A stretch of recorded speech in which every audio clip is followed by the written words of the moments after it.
lagi bersama saya Arif Romansa. Kali ini saya mendatangkan seorang atlet dan juga pelatih atlet, yaitu Abang Muhammad Saleh. Ya Bang? Ya, Bang Ari. Mungkin sebelum kita mulai, bagaimana perjalanan Abang ketika menjadi seorang atlet? Baiklah, perkenalkan nama saya Muhammad Saleh. Saya berasal dari Kabupaten 50 Kota. Saya pertama kali mengikuti atletik ini pada tahun 2010 dan karir terbaru saya itu adalah pernah mewakili Indonesia di Asian Youth Malaysia. Pernah timnas Bang. Benar. Ya. Cukup Bang? Cukup. Bagaimana kan dulunya Bang seorang atlet, Ya. kenapa sekarang memilih untuk menjadi pelatih? Apa motivasi Abang untuk menjadi pelatih? Kalau diceritain semuanya mungkin nggak sampai. Jadi singkat saja, saya ini menjadi pelatih karena cedera. Cedera di kaki Bang, cedera kaki. Bagaimana bisa Abang bisa cedera, atau pernah kecelakaan atau gimana? Karena program latihan, karena program yang tidak sesuai itu kan terlalu banyak di aspal. Kan saya seorang atlet yang cepat, jadi kalau seorang atlet cepat ini lomba pun itu di aspal, jadi ankle kaki saya itu sakit. Jadi karena udah sering itu kan udah berobat kesini, jadi tidak pulih, saya memutuskan untuk menjadi pelatih saja kan. Sebelumnya Abang kan sekarang pelatih atlet internasional. Sebelumnya pernah Abang pernah tanding-tanding di sekitar daerah Abang di 50 kota. Pernah nggak Abang tanding-tanding di sekitar 50 kota? Baik Bang Arif, jadi Bang Arif bertanya kepada saya pernah ikut lomba apa saja itu kan. Awal saya lomba itu pada 2017 Porda Sumatera Barat, dan saya mendapatkan medali emas di nomor 5.000 meter jalan cepat, dan 2017 itu juga saya langsung pergi ke nasional Popnas Jawa Tengah. Waktu itu saya belum mendapatkan apa-apa, cuman peringkat 8 gitu kan. Jadi 2019 saya kembali lagi ke nasional. Oh belum, sorry. 2018 saya mengikuti Poprov di Padang Pariaman. Poprov 2018, Poprov terakhir untuk Sumbar. Jadi buat pemerintah tolong Poprov diadakan kembali gitu kan, karena udah vakum selama kurang lebih 6 tahun lah gitu kan. Udah lama ya Bang? Iya, biasanya Poprov itu ajang paling bergengsi di Sumatera Barat gitu kan. Ajang buat atlet mencari uang jajan lah gitu, bonus-bonus gitu kan. Jadi lanjut 2018 saya mengikuti kejurnas di Cibinong, Jawa Barat. Saya mendapatkan medali emas sekaligus memecahkan rekor nasional atas nama Safak Tarigan asal Medan. Jadi pas itu saya langsung mendapatkan bonus nggak banyak 120 juta.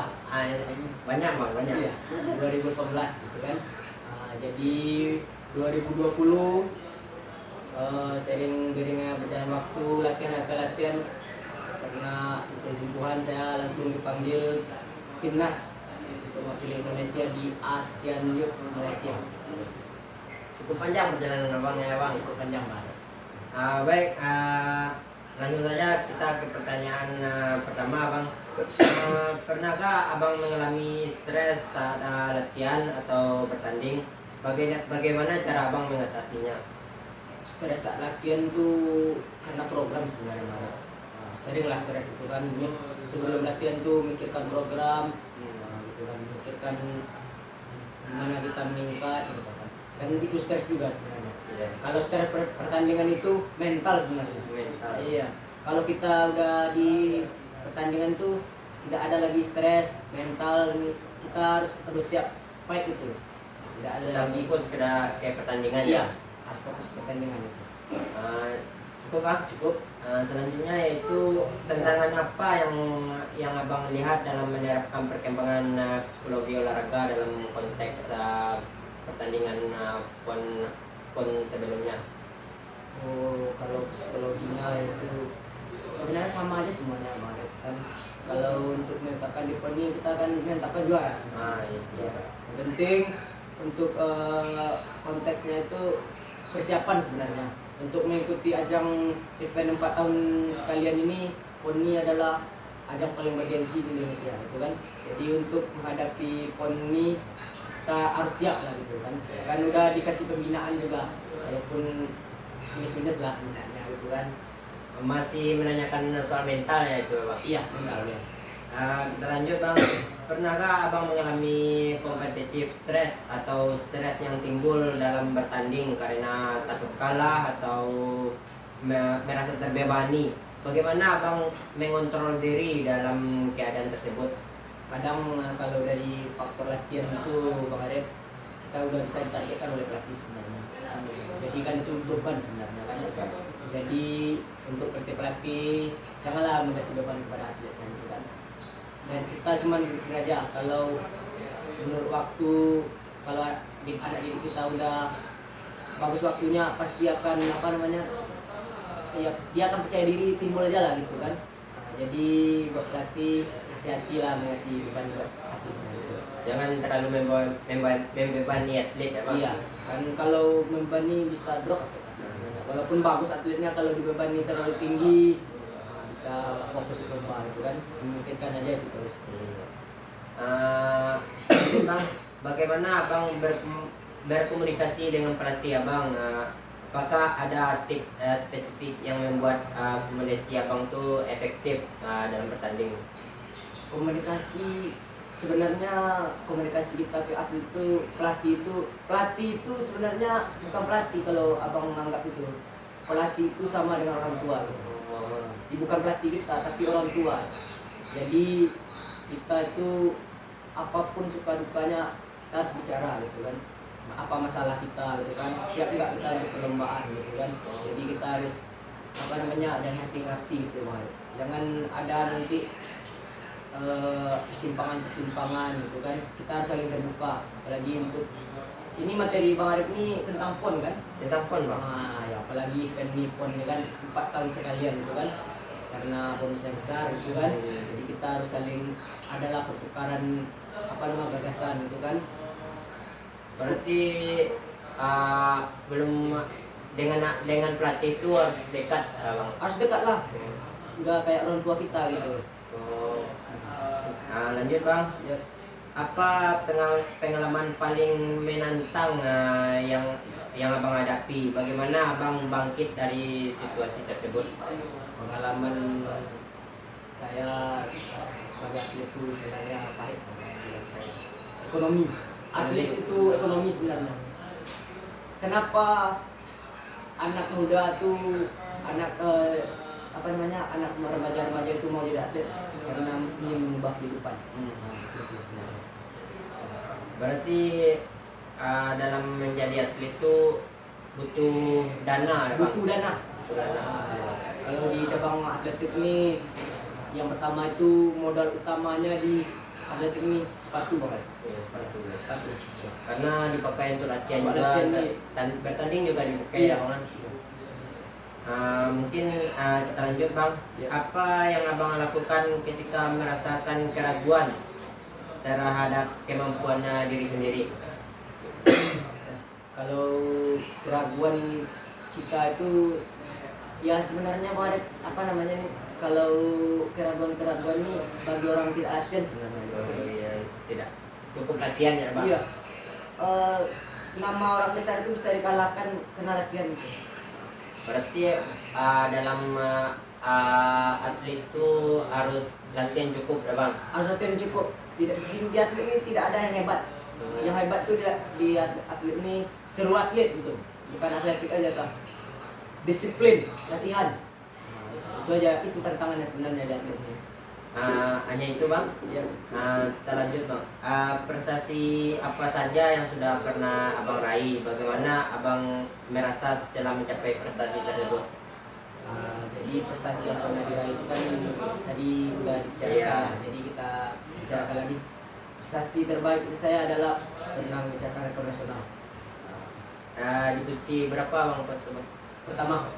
Posisi pertama bang. Iya. Berapa dia yang bang meraih pada posisi? Waktu itu pembinaannya masih namanya Bapak Atletik Indonesia, namanya M. Hasan. Jadi untuk apresiasinya, karena sebenarnya kejurnas ini tidak ada bonusnya. Ini kejurnas ini sebenarnya ajang untuk pencarian bibit untuk masuk timnas Indonesia gitu kan. Dulu kan ada namanya pelatnas. Sekarang tuh nggak ada pelatnas lagi, sejak Pak Basan ini meninggal tidak ada pelatnas lagi. Sekarang pelatnasnya pelatnas orang gitu kan. Lihat mau persiapan mau lomba baru dipanggil. Kalau dulu ada pelatnas sepak panjang gitu kan. Jadi yang saya diadik kasih apresiasi itu sebagai uang jajan lah 100 juta. Bagaimana perasaan abang setelah mendapatkan itu? Waktu umur 17-18 itu saya tuh udah banyak kali tuh bang ya. Lanjut bang. Apa yang abang lakukan untuk mencegah dan mengatasi masalah-masalah seperti kecemasan saat bertanding? Untuk mengatasi itu sebenarnya kita mau bertanding itu relax aja sebenarnya. Relax bang. Kan kita udah latihan, udah persiapan gitu kan. Yang penting kita jangan hiraukan perkataan orang lain gitu kan. Jangan nanti dia bagus gitu kan. Nggak penting, kita harus percaya diri pada kemampuan kita kan. Karena kita udah latihan gitu kan. Iya. Nama orang besar itu akan dikalahkan, bisa dikalahkan dengan latihan. Berarti intinya tetap latihan abang. Latihan. Lanjut bang. Pernahkah abang merasa bosan dengan latihan rutin? Bagaimana abang mengatasi rasa bosan tersebut? Bosan. Pertanyaannya sangat pas sekali kepada saya gitu kan. Bosan itu kalau atletik tuh kan olahraga terukur bang. Iya. Bosan sekali bang. Berlari tiap hari. Bang. Kalau di atletik tuh latihannya harus tiap hari bang. tiap hari bang. Ya harus tiap hari. Apalagi saya masih kecil gitu kan. Jadi lihat teman bermain gitu kan, kita nggak bisa main gitu kan. Ya kita mau pagi latihan, sore latihan gitu kan. Jadi nggak bisa gitu kan. Jadi untuk mengatasi itu ya bersabar lah. Bersabar Untuk masa depan. demi meraih prestasi ya, yang bang. tinggi ya.